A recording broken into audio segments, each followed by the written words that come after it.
What's up, guys? Matt Modi here to give you a betting preview of the Week 2 matchup between the Chiefs and the Eagles. Obviously, a huge Titanic matchup that we get in the second week of the NFL season. We get a two-time Super Bowl rematch. It's kind of funny. Both years after these two teams played in the Super Bowl, they played each other in the regular season. It happened in the 2023 season. The Eagles ended up winning that game in Kansas City. And now we get another rematch, this time of Super Bowl 59. The Eagles coming off of a interesting victory over the Cowboys where a ton of stuff happened. And the Chiefs coming off of a very tough loss where they kind of got dominated by the Chargers. We're going to talk about the lines, the spreads, the matchups, go into everything for this game. Before we do, just remember, go to BetMGM, use the promo code CROSSING to sign up. Would appreciate that. Get one of two state-dependent offers if you sign up using that promo code. And let's get right into it. Just remember to also like the video, comment, and subscribe, and everything like that. Now, the Eagles Super Bowl rematch in Week 2. The NFL absolutely loves doing this. You know, they got their revenge in the Super Bowl last year. Now they get to play them again on their turf. The Chiefs coming off of a very, very surprising Week 1 loss with how poorly they played. Obviously, some injury news there. The Eagles, as I mentioned, looked solid, but not incredible. Let's talk about it. So the line here, I did find this interesting, had the Eagles as slight favorites. The game is in Kansas City, and even though the Eagles won, it's not like they looked that incredible, but the Eagles are the favorites here. Most books, including BetMGM, have the Eagles at -1. BetMGM has the Eagles -1 at -115 odds. They have the Chiefs +1 at -105. The Eagles' money line is at -118, and the Chiefs are -102 on the money line. The total they have set at 46.5, which is a relatively high total. The over is actually the favored outcome by BetMGM as well at -118 towards the over. The under is at -102. First glance, I do like the under in this one, but we're going to talk about all that in a little more detail. I first just wanted to go over some injury news and analyze the matchup and everything like that. Now, I'm recording this on Monday, so obviously we don't have any official injury reports or anything like that. The one thing that we do know is on the Chiefs side, Xavier Worthy is going to be out for this game. He's going to be out for a little bit with a separated shoulder. That's obviously a huge deal. Xavier Worthy came on very strong at the end of last year. No Rishi Rice, which we're going to talk about. He was set up to have a big role this year, got hurt on the first play of the game, colliding with Travis Kelce. On the Eagles side, the biggest injury news that we have is Landon Dickerson. He left the game early against the Cowboys with a back injury. He came in with a back injury designation. So obviously we're going to have to see how he practices and looks this week and stuff. Would not be a total shock if he tried to gut it out and didn't look 100%. The smart thing might be to bench him, but you tell Landon Dickerson that he can't play, not me. The only other thing that I want to mention is A.J. Brown. He did not have an injury designation heading into the Thursday night football game, but he did not quite look healthy. Obviously, he only had the one target, so it did not really go well for A.J. Brown, so we'll see if anything happens on the injury report with him. That's the injury stuff. In terms of the actual matchup, we'll start with the Chiefs, the home team here, the team that lost the Super Bowl. They did not look good in Week 1. There's really no way around it. Their defense was the worst they've looked in a long time, which we'll talk about. But the reality is the Chiefs got punched in the mouth in Week 1. Obviously, we have enough data and enough of a sample size to trust Patrick Mahomes and Andy Reid, but they've historically owned the Chargers. Again, they got punched in the mouth. No Xavier Worthy. That's a huge deal. Already down Rishi Rice due to a suspension. Down their top two receivers. A huge burden of that receiving work is going to fall to Travis Kelce, who did not do much. He had the long touchdown, but did not do much on Friday. And then they got a bunch of question marks left at wide receiver. Hollywood Brown, Juju Smith-Schuster, really a bunch of randos at wide receiver. Now, we've seen Patrick Mahomes and Andy Reid put up points with randos.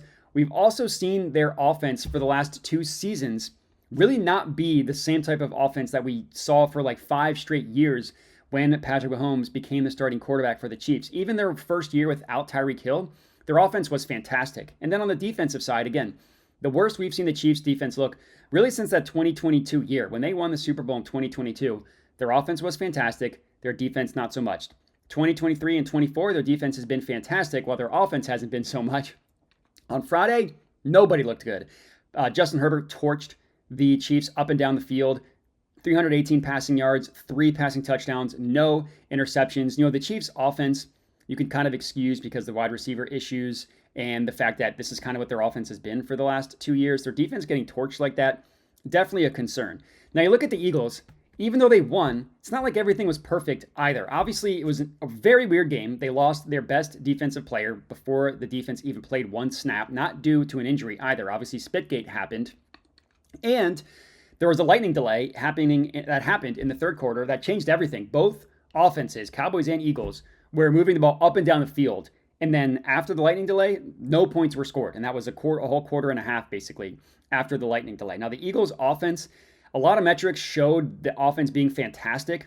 It wasn't perfect. Now, Jalen Hurts specifically was amazing. He played like an MVP candidate. Don't let his counting stats fool you. He was a good passer, taking what the defense gave him and what the offense called for. He was really, really good as a scrambler, was decisive, knew what to do when he was scrambling, and he still let the routes develop as well. So it wasn't like at the first sign of trouble he was bailing, which is what the concern has always been with Jalen Hurts. And then again, after the lightning delay, really nothing happened on either side on offense. Granted, a lot of the Cowboys' issues had to do with some drops, so nothing perfect there. The offensive line for the Eagles was not incredible. Obviously, I mentioned Landon Dickerson left that game early. Brett Toth filled in at left guard. Their offensive line, they weren't completely decimated. Hurts did get sacked one time, but some other times he was pressured. It really was the passing game that, even though they did win the Super Bowl last year, a lot of last year, their passing game did not look good. Most of 2 years ago, especially the end of the season in 23, their offensive passing game did not look good. A.J. Brown, again, only had one target, one reception. Devontae Smith also had a quiet game, and that should have been a matchup kind of set up for Devontae Smith to perform well. With A.J. Brown, you got to wonder if he's healthy. He missed most of training camp with a hamstring injury and just did not quite look like himself. But a lot of the passing concepts, especially as the game went on, left a lot to be desired for the Eagles. Again, the positive side of that was they still won the Super Bowl last year, and the last 2 games of last year were the best 2 games their offense looked basically the entire year. But there is a pretty large sample size of the Eagles' passing game and passing routes, again, just leaving a lot to be desired. Kind of is the best way I could describe it. Now, the defense, it's easy to just say trust in Vic Fangio. It's easy to say they were missing Jalen Carter.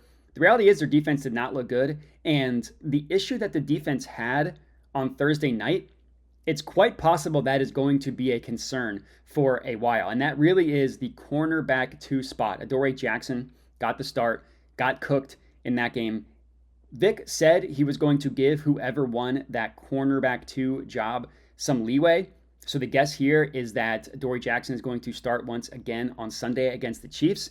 The guess here is that the Chiefs, Patrick Mahomes and Andy Reid, have that circle. Now, they don't quite have a receiver like CeeDee Lamb or even George Pickens to take advantage of that weak cornerback 2 spot, but it is a obviously fantastic quarterback and a smart coaching staff that knows how to take advantage of defenses' weaknesses. So it would not be a surprise to see that spot be an issue once again. Even with the Chiefs' receiver issues, you still got to deal with Patrick Mahomes. And in the Super Bowl, what was the biggest difference in that game? It was the Eagles' defensive line versus the Chiefs' offensive line. The Chiefs made a ton of moves along the offensive line in the offseason, so it's not the same unit that the Eagles completely decimated in the Super Bowl. But if they can pressure Mahomes the same way they did last year, obviously this is going to look very, very good for the Eagles. This is an interesting game, and I admit I don't have a great feel for how this game is going to go, right? There's the data and the numbers this early in the year are always kind of wonky because it's such a small sample size. My favorite play right now, later in the week, we'll talk about some player props and stuff. My favorite play right now is actually the under. 46.5 is the price at -102 at BetMGM. A banged up Chiefs offense that really hasn't looked good for 2 years now. An Eagles defensive line that presumably gets Jalen Carter back. I should have mentioned that there's been no news, no reports that he's going to be suspended. The reports are that he will not be suspended, so the Eagles should have him. And the guess here is that the Eagles defense is better than they were last week against the Cowboys. On the other side of the ball, the Eagles offense, again, a lot of what they did last week was Jalen Hurts looking like Superman, 2 rushing touchdowns, 1 deep bomb on a nice play to Jahan Dotson. But the Eagles want to run the ball. They want to keep the clock slow. They want to chew the clock, slow the game down is what I mean. That obviously kills the over. And The Chiefs had a pretty good game plan for the Eagles offense in the Super Bowl and shutting down Saquon Barkley. A lot of that had to do with Jalen Hurts being Superman, which is why the Eagles won, along with their defense. So we'll see how it goes in terms of that. But I do lean towards the under in this one. If I had you forced me to choose a side, it would be the Chiefs. I would take the Chiefs money line on this one. I don't love it, to be honest with you. It really just has to do with the Chiefs being at home, trusting them, and not knowing really what to expect from the Eagles cornerback 2 spot and their offense. So that's all we got in this video. We'll come back later in the week with official plays in terms of player props and stuff once we have odds out. Remember, go to BetMGM, use the promo code CROSSING to sign up. Like the video, comment, subscribe, make sure to bet responsibly, and have a good one. Must be 21 or older in participating states. Gambling problem? Call 1-800-GAMBLER. See terms and conditions in the description of the video.